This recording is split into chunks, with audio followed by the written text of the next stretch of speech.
हल्द्वानी शहर में अवैध रूप से घरेलू गैस की रिफिलिंग पर सख्त कार्रवाई के बाद हल्द्वानी एसडीएम राहुल शाह के निर्देशों ने ऑटो चालकों की चिंता बढ़ा दी है। बीते दिनों घरेलू एलपीजी सिलेंडरों को गलत उपयोग कर ऑटो में गैस भरने वालों के खिलाफ सघन जांच और कार्रवाई की गई, जिससे ऑटो चालकों को भारी दिक्कतों का सामना करना पड़ रहा है। हल्द्वानी एसडीएम कोर्ट में सैकड़ों ऑटो चालक एकत्रित होकर अपनी समस्याओं को लेकर ज्ञापन सौंपने पहुंचे। चालकों का कहना है कि पेट्रोल के लगातार बढ़ते दामों के कारण उन्हें अपने ऑटो एलपीजी गैस से ही चलाने पड़ते हैं, लेकिन प्रशासन की कार्रवाई ने उन्हें आर्थिक संकट में डाल दिया है। सर, सबसे बड़ी समस्या हमें एलपीजी की है। हमें दर प्रतिदिन इधर उधर भागना पड़ता है। ठीक है, सबसे हमें एक टाइप की भीख मांगनी पड़ती है कि हमारे उसमें गैस डालो। अब सीएनजी ऑटो आए सर, सीएनजी आए ऑटो 2-2.5 साल और होंगे ज़्यादा से ज़्यादा। ठीक है, उनके लिए सब जगह बन गया स्टेशन, लामा चौड़ पे नीचे सब जगह बन गया है। हमें 15 साल हो गए हैं, 15 साल में हमें एक भी स्टेशन बना के नहीं दिया। क्यों नहीं दिया? सबसे बड़ी समस्या सर, क्यों नहीं दिया? हम अगर कहीं भराते भी, अपने घर में भी भराते हैं तो वहाँ भी छापेमारी पड़ जा रही है।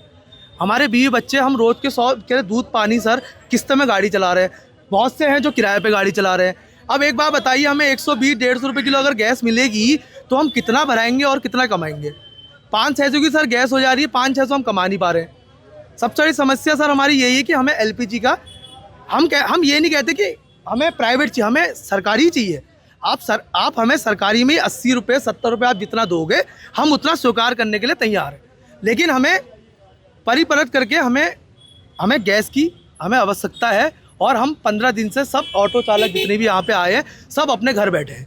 वो क्या कर सकते हैं? ना हम किसी से लड़ सकते हैं, ना हम किसी से कुछ कर सकते हैं। तो हमें सर सबसे बड़ी समस्या ये है कि हमें एलपीजी प्राप्त कीजिए। हम क्या कर सकते हैं बताइए? एक गरीब आदमी क्या कर सकता है? कुछ भी नहीं कर सकता है। हम तो ऐसी हड़ताल लगा सकते हैं। बाकी तो बड़े अधिकारी को है कि हमारे ऊपर ध्यान दीजिए और जो हमारी समस्या उन पे ध्यान दीजिए। हमारी जो मुख्य मांग है, हल्द्वानी में यातायात की एकमात्र व्यवस्था है ऑटो, और हल्द्वानी में हमारे बिगड़ कई दिन से एलपीजी पंप की मांग है, क्योंकि एलपीजी आज की बहुत महत्वपूर्ण आवश्यकता है।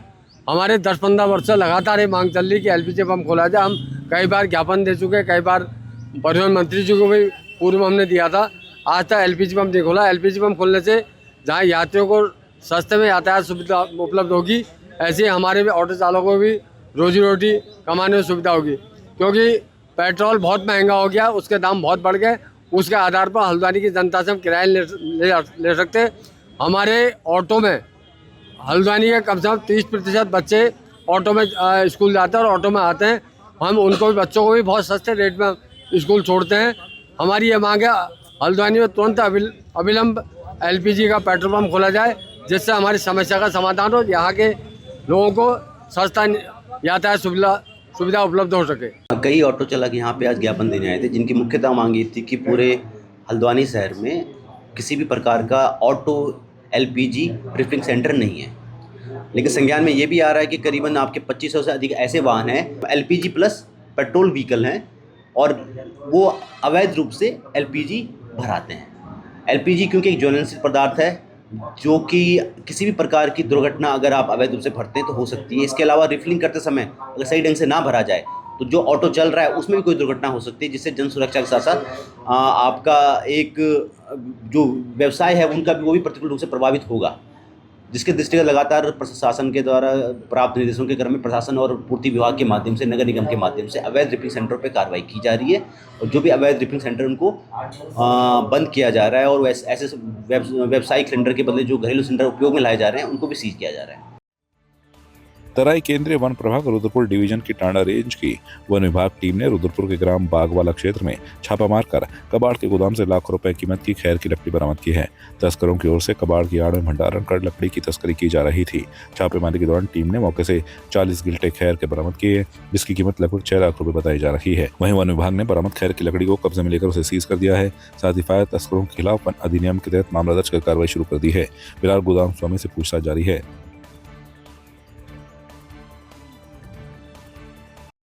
मेरे द्वारा ये चितपुर के पास एक जगह है बागवाला, जहाँ बिमको का काम होता है, उसके पीछे एक गोदाम है। गंगवार बंधु हैं, उनके गोदाम से करीब 40 में खैर बरामद हुआ है। जब मेरे द्वारा मौके पर छापा डाला गया तो वहाँ ताला लगा हुआ था। मालिक गृह स्वामी जो गोदाम का मालिक, उसको मौके बुलाया गया तो उनके द्वारा बताया गया कि हमने गोदाम किसी आसिम बबलू सनम मोहम्मद आलम को किराए पे दे रखा है और उनके द्वारा ये कार्य किया जा रहा है। उनके द्वारा ये वो गोदाम जो है कबाड़ के लिए किराए पर दिया गया था, पर उनके द्वारा ये इस तरह का अवैध कार्य कर रहे थे। हमारे द्वारा वहाँ पर 40 नग खैर के 5300 कट्टों से ढके हुए पाए गए। संपूर्ण प्रकाश को ले आए हैं और अभी प्रथम दृष्टया गंगवार बंधुओं को अपराधी मानते हुए और जो जिन्होंने गोदाम किराए पर लिया था उनको अपराधी मानते हुए अपराध पंजीकृत किया गया है। आगे कार्रवाई जारी है। मुझे ऐसा नहीं लगा कि किसी को ऐसा अपराध है कि उसमें अपराधियों ने ऐसा कोई कृत्य किया है कि जो हम उसको गिरफ्तार करें। जो गोदाम स्वामी है उनको देखने से ऐसा प्रतीत हो रहा है कि इनके द्वारा अनजाने में इस तरह का अपना गोदाम किसी ऐसे व्यक्ति को दे दिया गया जिसने उसका दुरुपयोग किया है। तो गोदाम स्वामी को अभी गिरफ्तार नहीं किया है, उनसे पूछताछ की जा रही है कि आपने जो गोदाम किराए पर दिया है वो किस बेस पर दिया और किन लोगों को दिया है। उनके द्वारा एक व्यक्ति का नाम खोला गया है कि मोहम्मद आसिम का, उसकी गिरफ्तारी के हमारे द्वारा प्रयास किए जा रहे हैं और जब वो गिरफ्तार होगा तभी पता चलेगा कि इसमें और कौन कौन शामिल थे।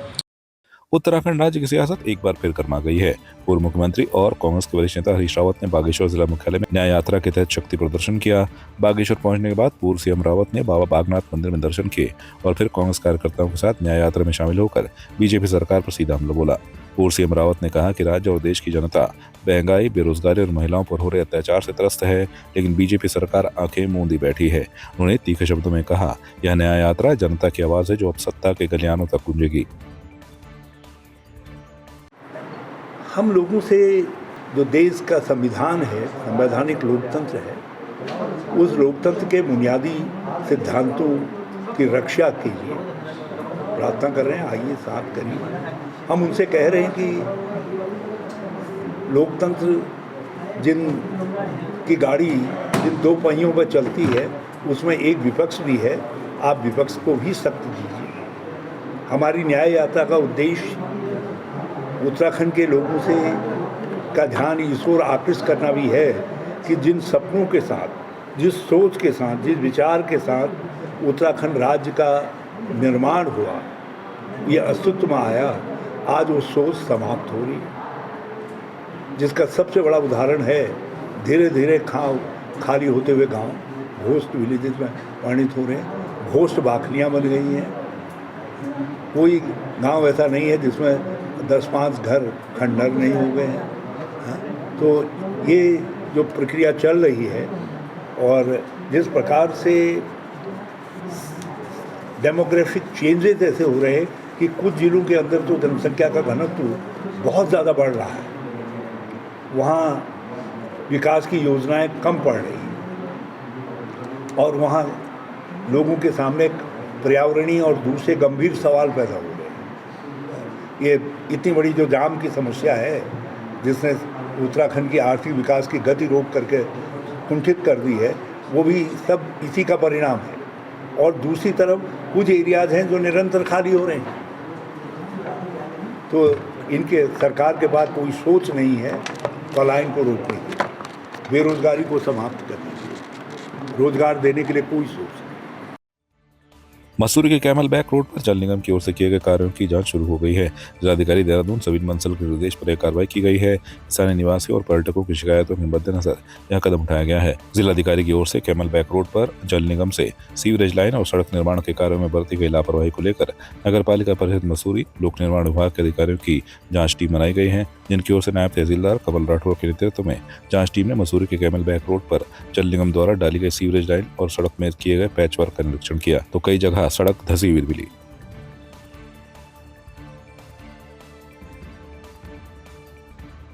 आपकी इस पर क्या राय है, हमें कमेंट कर जरूर बताएं। इसके साथ ही आप हमारे YouTube चैनल को सब्सक्राइब कीजिए। आप हमें Facebook, Instagram, Twitter पर फॉलो भी कर सकते हैं और संवाद 365 के साथ एक क्लिक में जुड़ने के लिए डाउनलोड कीजिए संवाद 365 ऐप।